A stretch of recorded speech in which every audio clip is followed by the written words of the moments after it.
warahmatullahi wabarakatuh. Apa kabar semuanya? Semoga dalam keadaan baik-baik ya anak-anak ibu. Anak-anak ibu, sebelum pelajaran kita mulai, alangkah baiknya kita berdoa dulu. Semoga apa-apa yang akan kita pelajari nanti berjalan dengan baik dan kalian dapat mengikuti pelajaran atau materi yang akan ibu sampaikan. Ya, berdoa dimulai. Berdoa selesai. Oke, baik anak-anak ibu, sebelum pelajaran dimulai, ingat dulu moto kita ya, karena kita SMK nih. Biasanya apa? Kalau ibu sebutkan SMK bisa, SMK Nurul Islam pasti bisa. Oke, SMK bisa, SMK Nurul Islam pasti bisa. Oke, tepuk tangan buat kita semua. Oke, baik anak-anak ibu, supaya kita lebih semangat lagi nih. Anak-anak ibu mau mengetahui dulu nih siapa-siapa saja yang hadir dan tidak hadir pada hari ini ya. Putri mana Putri? Oh ya, Putri hadir. Selanjutnya Naufal mana Naufal? Oh, Naufal ada di pojok ya. Romi mana? Romi tidak hadir. Kenapa? Romi sakit ya. Insya Allah nanti jangan lupa kalau Romi masih sakit dijenguk supaya nanti cepat sembuh temennya ya.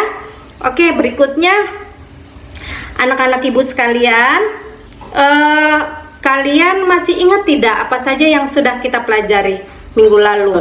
Nah, pada minggu ini kita masuk ke dalam atau membahas teks eksposisi. Nah, teks eksposisi itu nanti apa saja yang akan kita pelajari? Baik, kita perlu memperhatikan dulu nih. Di sini ada kompetensi dasar yang akan kita pelajari. Yang pertama, mengidentifikasi struktur dan kebahasan teks eksposisi. Lalu ada lagi mengkonstruksi teks eksposisi dengan memperhatikan isi permasalahan argumen, pengetahuan dan rekomendasi struktur dan kebahasaan. Nah, lalu indikatornya apa, Bu? Nah, ini lihat, perhatikan ya. Ini di sini ada sudah tertera membandingkan kebahasan isi teks eksposisi. Nah, yang berikutnya menentukan gagasan pokok dan gagasan penjelas dalam teks eksposisi ya. Lalu ini ada lagi membuat teks eksposisi. Jadi nanti kalian setelah apa yang sudah Ibu akan sampaikan, nanti ada membuat teks eksposisi dengan memperhatikan isi permasalahan, argumen, pengetahuan dan rekomendasi, struktur dan kebahasaan ya. Lalu melengkapi informasi tersebut dalam teks eksposisi penelitian secara lisan supaya lebih efektif. Oke, anak-anak ibu, yang pertama, apa saja yang akan kita bahas di dalamnya? Yang pertama, kaidah kebahasaan teks eksposisi, yaitu ketika kita membuat teks eksposisi itu harus menggunakan bahasa baku ya. Jadi bahasa baku tersebut bersifat objektif dan berisi fakta ya. Bahasa yang baku atau formal ya. Jadi yang digunakan bukan menggunakan bahasa sehari-hari kalian seperti itu. Lalu menggunakan pronomina atau kata ganti. Kata ganti adalah jenis kata yang digunakan untuk menggantikan posisi kata benda atau orang dalam sebuah kalimat. Contohnya nih, saya, kita, kami, dan mereka ya. Sudah paham ya anak-anak ibu? Ibu boleh lanjut. Berikutnya yaitu ada menyatakan pendapat. Jadi kaidah kebahasan teks eksposisi juga ada menyatakan pendapat nih. Kalian diperbolehkan menyatakan pendapat pada teks eksposisi. Namun nih ada namunnya, perhatikan ya. Saat mengutarakan pendapat, usahakan jika pendapat kamu sudah dilengkapi oleh fakta dan data yang akurat, misalnya dari hasil penelitian, data dari lembaga pemerintah dan lain sebagainya. Itu boleh kalian buat atau menyatakan pendapat ya, bagaimana atau seperti apa pendapat yang akan kalian sampaikan di dalam teks tersebut. Lalu menggunakan nomina atau kata benda. Apa itu ada kata yang mengacu pada benda nyata atau abstrak ya, seperti gambar. Lalu sebuah kalimat kata benda berkedudukan sebagai subjek juga. Subjek itu apa? Orang, boleh ya. Berikutnya, verba atau kata kerja. Ya. Lalu menggunakan konjungsi atau kata sambung. Ini hampir sama dengan yang tadi ya. Berikutnya ada struktur teks eksposisi. Apa saja itu struktur dalam sebuah teks eksposisi? Yang pertama ada tesis. Ya, tesis itu pernyataan, pendapat, bagian pembuka dari teks eksposisi. Ya, bagian ini berisi gagasan utama yang ingin disampaikan berdasarkan fakta yang ada pada masalah yang diangkat. Ya, lalu ada argumentasi. Jadi ingat dulu ya, tesis itu berada di mana? Pembuka pada teks eksposisi. Ya, berikutnya argumentasi. Argumentasi digunakan sebagai unsur penjelas yang mendukung tesis. Ya, lalu ada penegasan ulang. Nah, ini ada ciri-cirinya.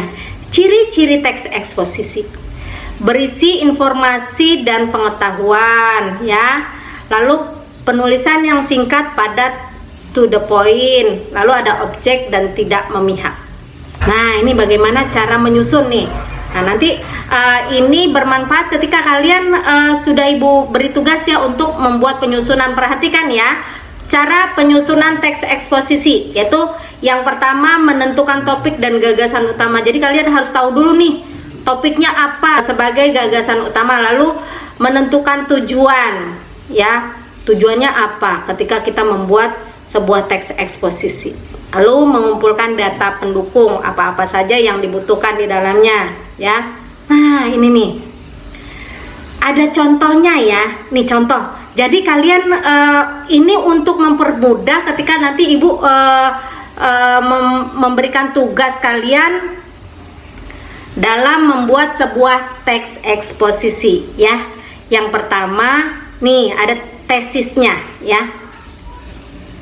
Contohnya, kesulitan dalam memahami materi belajar menjadi masalah yang sering dihadapi para siswa. Untuk mengatasi masalah tersebut, siswa bisa menerapkan teknik belajar Pomodoro, yaitu metode manajemen waktu belajar yang dikembangkan oleh Francesco Cirillo di tahun 1980-an. Ini dinilai efektif untuk meningkatkan konsentrasi belajar. Ingat ya, ini tesisnya. Ini kalimat pembukanya, paragraf pembuka ya. Lalu berikutnya ada argumentasi. Jika diamati, teknik Pomodoro ini berfokus pada interval waktu belajar. Dengan jendela belajar ini, siswa dapat memanfaatkannya untuk mengerjakan tugas yang diberikan guru. Penerapan interval atau jendela belajar ini membuat siswa lebih fokus sekaligus nyaman saat belajar. Ya. Lalu nih, yang terakhir ada penegasan ulang. Penegasan ulang yaitu interval waktu belajar yang diterapkan pada teknik Pomodoro. Berikutnya ya, dapat kalian lihat untuk contohnya. Lalu oke, baik anak-anak Ibu, setelah kalian melihat contohnya, ini nanti kalian Ibu akan berikan tugas yaitu berkelompok. Nah, kalian berkelompok, kalian perhatikan contoh dari contoh dari teks eksposisi yang sudah Ibu berikan tadi ya, yaitu yang pertama ada tesisnya, ingat ya, saat pembuatan, lalu argumentasi, penegasan ulang. Oke, baik anak-anak Ibu, selamat bekerja. Oke, satu kelompok itu sekitar 6 orang ya. Oke, anak-anak Ibu silakan duduk berkelompok dengan kelompoknya masing-masing ya. Kalian pahami dulu, lihat nih di depan sudah ada ya yang contoh Ibu berikan tadi. Boleh kalian telaah pelajari kebahasannya seperti apa dan lain sebagainya ya, sesuai yang sudah Ibu sampaikan tadi. Oke, selamat bekerja. Oke, baik anak-anak Ibu, ini sudah ada beberapa kelompok yang sudah mengumpulkan ke Ibu ya. Dari kelompok Regina, Putri dan Noval ya. Ini Regina ini mengangkat topik yaitu bahaya membuang sampah. Nah, ini Ibu perhatikan ada tesisnya, ada argumentasi, pengisian ulang. Oke, baik ya. Nanti kalian boleh mempresentasikan ya. Nanti buat PowerPoint-nya di rumah ya. Setelah kalian buat rangkaian teks eksposisi yang sudah kalian buat ini, nanti kalian buat PowerPoint-nya di rumah ya, tugasnya. Lalu ini sudah bagus, sudah lengkap ya. Nanti setelah kalian buat PowerPoint-nya, kalian presentasikan ya di minggu depan. Itu saja ya nak, pertemuan kita pada minggu ini. Billahi taufik wal hidayah. Wassalamualaikum warahmatullahi wabarakatuh.